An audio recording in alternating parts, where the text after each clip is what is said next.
এখন তোমরা যে গাছটা দেখতে পাচ্ছ, এই গাছটায় কোনো ফুল ফল এখনও পর্যন্ত আসেনি, কিন্তু কয়েকদিনের মধ্যেই এই গাছেও ফুল ফল চলে আসবে। যে গাছগুলোতে ফুল ফল আসেনি সেই গাছগুলোতে তোমরা কি খাবার দেবে বা কী সার দিতে হবে। এখন আমার এইখানে দেখতে পাচ্ছ পাশে NPK 20-20 সার। এই সারটা টবের যেখানটায় ফাঁকা আছে, যেরকম এই যে টোটাল টবটার ভেতরে এই জায়গাটা একটু ফাঁকা আছে, এইখানটায় এরকম একটা জিনিস দিয়ে খুঁড়তে হবে। খোঁড়ার পরে ওই সারটা দিতে হবে। এবং তার সাথে আরেকটা কথা বলি, এখন যে তোমরা জিনিসটা দেখতে পাচ্ছ এটা হচ্ছে মিরাকুলান PGR।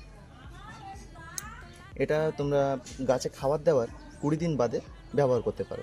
15 দিন অন্তর খাবার দেবে গাছে, আর 20 দিন অন্তর ব্যবহার করলে গাছে একটা ভালো রেজাল্ট দেখতে পাবে। এবার তোমরা যে কাজটা করবে, খাবার দেওয়ার সময় টবে যে জায়গাটা ফাঁকা থাকবে সেই জায়গাটায় হালকা পরিমাণে এরকমভাবে খুঁড়ে নেবে।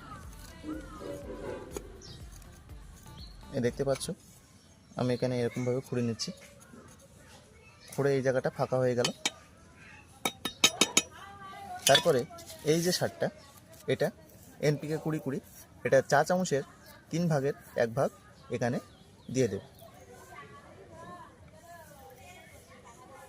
দেওয়ার পরে এই যে সাইডের মাটিগুলো এরকমভাবে ওর উপরে দিয়ে দিতে হবে।